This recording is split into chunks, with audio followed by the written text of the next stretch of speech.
নমস্কার বন্ধুরা, রূপা simple and daily লাইফে আপনাদের সবাইকে অনেক অনেক স্বাগত। প্রতিদিনের মতো আজও হাজির হয়েছি নতুন স্বাদের নতুন এক রেসিপি নিয়ে। গ্রেট করা মূলো দিয়ে আজ তৈরি করলাম লোভনীয় স্বাদের দারুণ মজার এক পরোটা।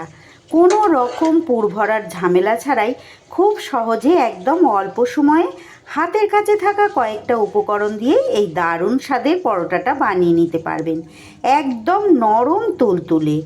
যারা মূলো খেতে একদম পছন্দ করেন না তারাও খুব মজা করে খাবেন। তাহলে চলুন বন্ধুরা, রেসিপিটা কিভাবে করলাম দেখে নেওয়া যাক। সবার প্রথমে নিয়ে নিয়েছি এখানে আমি একটা বেশ বড় সাইজের মূলো। মূলোর মুখটা কেটে ভালো করে মূলোটার খোসা ছাড়িয়ে নেব। মূলোটাকে সুন্দর করে মুখের দিক পিছনের দিক একটু অংশ ফেলে দিয়ে এইভাবে আমি একদম পরিষ্কার করে ছাড়িয়ে এটাকে ভালো করে জল দিয়ে ধুয়ে নিয়েছি। এইবার আমি একটা গ্রেটার নিয়ে নিয়েছি। এখানে গ্রেটারের যে ছোট দিকের অংশটা সেই দিকটা দিয়ে মূলোটাকে আমি গ্রেট করে নেব। আমার ময়দার পরিমাণ অনুযায়ী আমি এখানে মূলোটা নিয়েছি বন্ধুরা। একটা মূলোতেই আমার হয়ে যাবে। আপনারা যদি ময়দার পরিমাণ বেশি নেন বা কম নেন সেই আন্দাজ মতো কিন্তু মূলোটাও দিতে হবে। পুরো মূলোটাকে আমি এইভাবে গ্রেট করে নেব। আমার চ্যানেলে নিত্য নতুন রেসিপি পেতে প্লিজ বন্ধুরা আমার চ্যানেলটাকে সাবস্ক্রাইব করুন। পাশে থাকা বেল আইকনটা অল করে দিন, যাতে যে কোনো রকম নতুন ভিডিও আপলোড করলে সাথে সাথে আপনাদের কাছে নোটিফিকেশান পৌঁছে যায় আর আপনারা সেটা সময় সুযোগ মতো দেখে নিতে পারেন। আমার চ্যানেলে নতুন বন্ধু পুরনো বন্ধু সবাইকে স্বাগত বন্ধুরা। অনেক অনেক শুভকামনা, অনেক ভালোবাসা। আপনারা এইভাবেই ভালোবাসা দিয়ে আমার পাশে থাকুন। সুন্দর করে পুরোটা আমি এইভাবে গ্রেট করে নেব। দুর্দান্ত স্বাদের একটা পরোটার রেসিপি আজ আমি শেয়ার করব বন্ধুরা। একদম সহজ পদ্ধতিতে, কোনো রকম পুর ভরার ঝামেলা নেই, খুব সহজ। আপনারা সঙ্গে থাকুন, দেখলে নিজেরাই বুঝতে পারবেন যে কতটা সহজ, কিন্তু ভীষণ সুন্দর খেতে। মূলত অনেকেই খেতে পছন্দ করেন না, তবে এইভাবে তৈরি করে দেবেন, বাচ্চারাও কিন্তু খুব আনন্দ করে খেয়ে নেবে। বুঝতেই পারবে না যেটা মূলো দিয়ে তৈরি করেছেন এই পরোটাটা। আর এই মূলো বলুন যাই বলুন, এই শীতকালের যে কোনো সবজি অল্প সময়ের জন্যই তো পাওয়া যায়। বিভিন্ন রকম আইটেম তৈরি করে খেতে কিন্তু আমাদের খুবই ভালো লাগে। পুরো মূলোটাই কিন্তু সুন্দর করে গ্রেট করা আমার হয়ে গেছে। এইবার এখানে আমি নিয়ে নিয়েছি এক বাটি ময়দা। আমি এখানে ময়দা নিয়েছি বন্ধুরা। আপনারা চাইলে এটা আটা দিয়েও করতে পারেন, আবার আটা ময়দা মিশিয়েও করতে পারেন। এখানে আমার 200 থেকে 250 গ্রামের মতো ময়দা আছে। এইবার ময়দার মধ্যে দিয়ে দিচ্ছি আমি পরিমাণ মতো নুন, দিয়ে দিচ্ছি সামান্য পরিমাণ কালারের জন্য হলুদ গুঁড়ো, দিয়ে দিচ্ছি সামান্য পরিমাণ একটু জোয়ান। হাতে ঘষে নিয়ে এইভাবে একটু দিয়ে দিচ্ছি। খুব সুন্দর ফ্লেভার হবে, এতে স্বাদটাও সুন্দর হবে আর তারই সাথে কিন্তু আমাদের গ্যাস অম্বলও কম হবে। দিয়ে দেব আমি 1 চামচ ভাজা মশলা।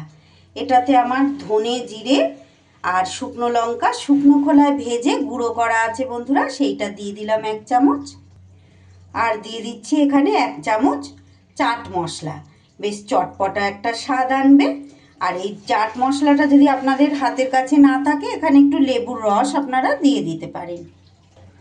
আর দিয়ে দেব ময়ামের জন্য আমি 2 চামচের মতো রাইস ব্র্যান অয়েল।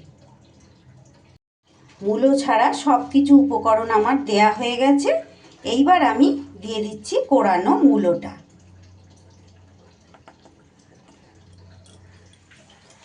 শুরুতে জল দেয়া যাবে না বন্ধুরা।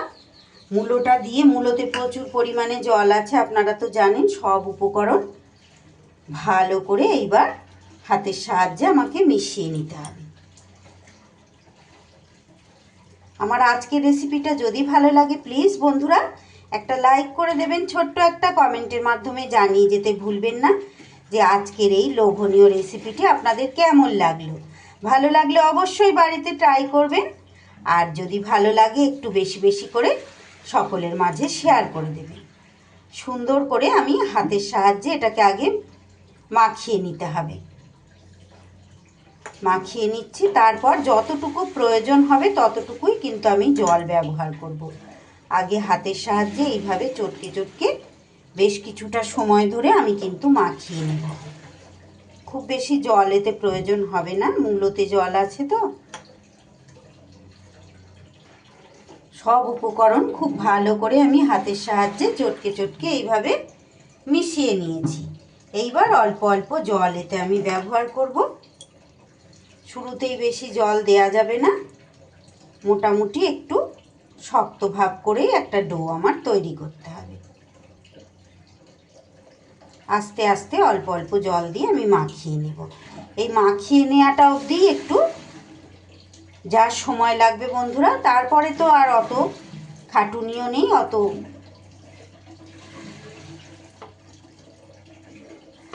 অসুবিধা হবে না।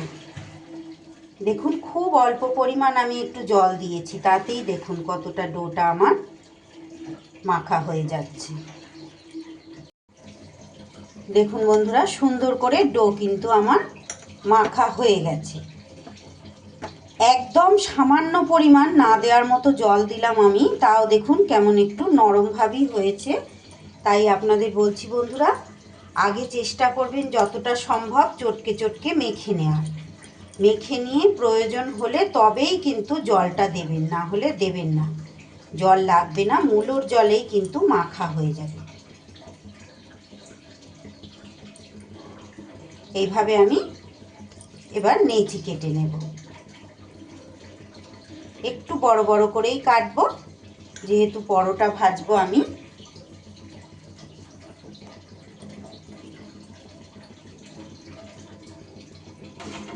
হাতের সাহায্যে আমি সবগুলো নেচিকে এইভাবে গোল গোল করে পাকিয়ে নিয়েছি।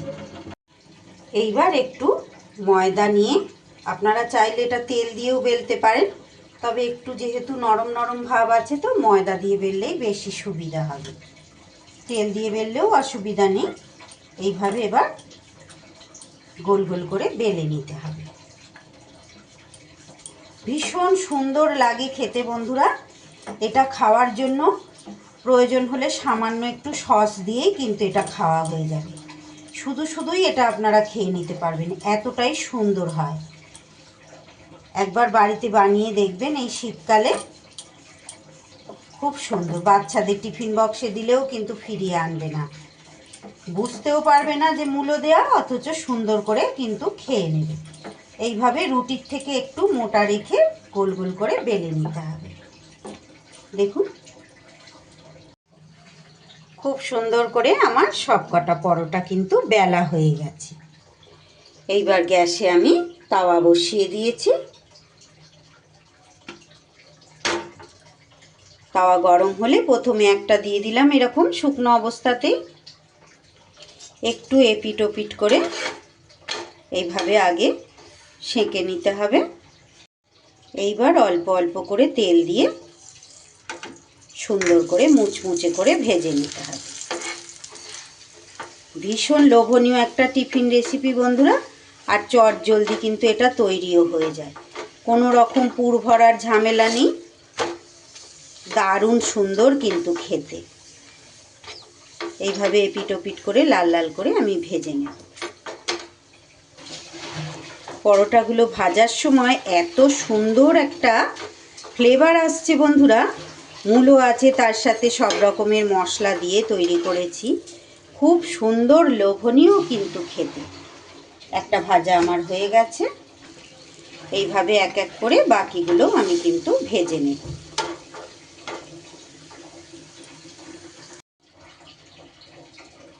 যারা মূলো খেতে ভালোবাসেন তাদের কাছে তো অমৃত লাগবেই, আর যারা ভালোবাসেন না শুরুতে তারা কিন্তু কিন্তু করলেও যখন খাবে তখন কিন্তু তারাও অমৃত স্বাদই বলবে। এতটাই সুন্দর হয় এই পরোটা খেতে, আর একদম বানিয়ে নেওয়াও সহজ, কোনো ব্যাপারও না। যে কোনো দিন সকালের ব্রেকফাস্টে বা রাতের ডিনারে কিংবা সন্ধেবেলার টিফিন টাইমেও কিন্তু এই পরোটা আপনারা তৈরি করে নিতে পারেন।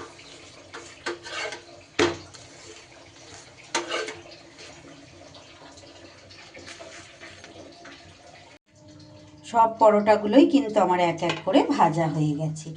কতটা সুন্দর হয়েছে দেখুন বন্ধুরা, আর দারুণ লোভনীয় কিন্তু খেতে, আর এই ভাব নরমও কিন্তু হয়েছে।